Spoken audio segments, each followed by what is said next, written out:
eventually we got this. The president had said there was going to be no more negotiations. This was going to be done by the July 4th holiday. It is July 3rd in the afternoon, and at least passage of the bill is now complete. What's next? The next thing is the president plans to sign the legislation tomorrow. And you can bet that there's now going to be a giant message war between Democrats and Republicans over whether this is good for America or bad for America. Well, we already had 8 hours and 35 minutes of Hakeem Jeffries speaking about how this was disgusting, just to use one of the phrases, but he essentially railed against this bill the entire time. What are the most contentious aspects of this bill? So the Democratic case is that this is essentially a Robin Hood in reverse legislation, that it takes from the poor and gives to the rich. And indeed, a lot of the direct benefits from this will go to wealthy people and companies, and a lot of the safety net cuts will wind up hurting relatively low-income Americans. The Republican view is, hey, there's $4.5 trillion in tax cuts here to goose the economy, get growth going, and that growth will ultimately redound to the benefit of Americans. And in fact, we had Treasury Secretary Scott Bessent on Bloomberg TV just a few minutes ago, just before this bill was passed, and he mentioned that when the CBO was scoring the bill, it didn't take into account any revenue from tariffs that could ultimately be up to $2 trillion, and which would also help to offset some of the cost. I'm curious, how did the president win over holdouts? Because there came a time when there were no more negotiations, and still the members of the House Freedom Caucus did seem to fall into line. So there were very strong disagreements on parts of this legislation, some from conservatives and some from moderates.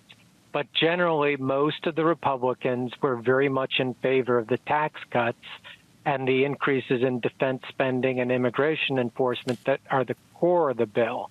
The disagreements were the fiscal conservatives often felt like, hey, this is going to add more than $3 trillion to the deficit. That's a lot of money. We want to see more spending cuts.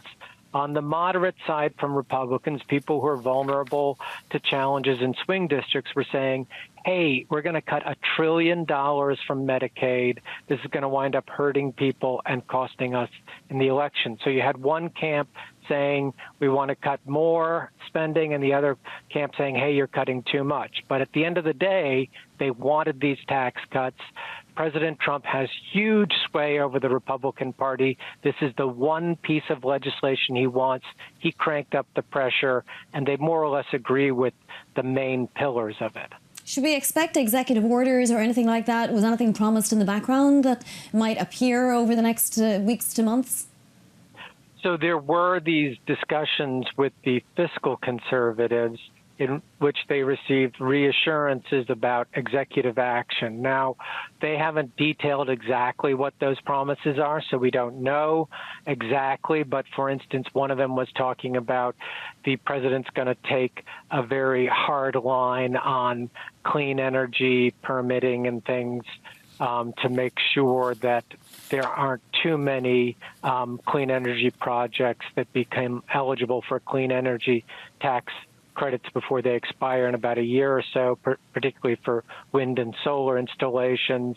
They've also received assurances, so they say, that the Medicaid stuff will be stringently enforced and consequently reduce Medicaid spending as much as possible.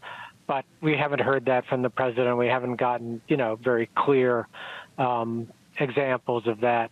And then, it depends on what he actually does. Well, exactly, Mike. And to that point, is this now peak Trump? Will his supporters, the MAGA supporters, see any benefit, or at least, portions of them see any benefit from this bill immediately? And if not, what does it mean for the midterms?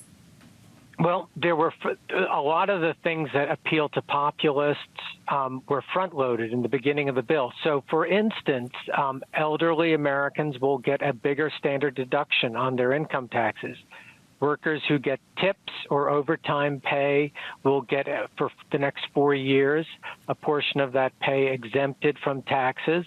For a lot of Americans with families, there'll be an increase in the maximum child tax credit. So there are some tangible things that help the sort of rank and file Trump voters, and they will come early. The spending cuts will be backloaded more.